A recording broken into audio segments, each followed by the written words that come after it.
Tatlong bagay ang malinaw na lumitaw. Una, ang mga SALN na walang cash o cash deposits.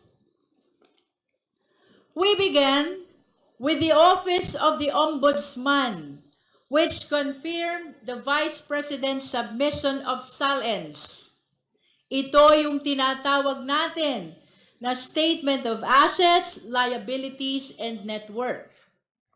Kapansin-pansin na mula 2016 hanggang 2024, tumaas ang net worth ng Vice Presidente mula 34 million patungong 88 million.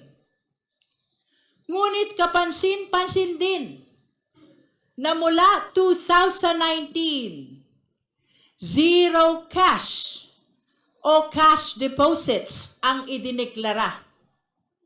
Wala kahit 5. Kaya hindi maiwasan ni Congressman Joel Chua na magsabi, di wow. Wala daw cash o cash deposit. Tama po ang dinig ninyo. Walang cash sa bulsa o kahit sa bangko. Kung biro man ito, hindi ito nakakatawa. Dahil kung walang cash o cash deposit, ang tanong, paano umikot ang pera? At kung walang laman ang bangko, paano lumaki ang yaman? At paano nakapag-deposit si Congressman Percy Sendanya sa isang bank account na nakapangalan sa Vice Presidente?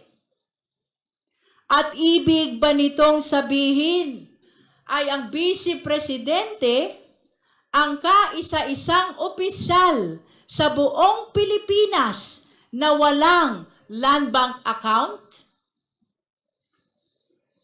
At iyan ang mga tanong na iniwan ng SALN.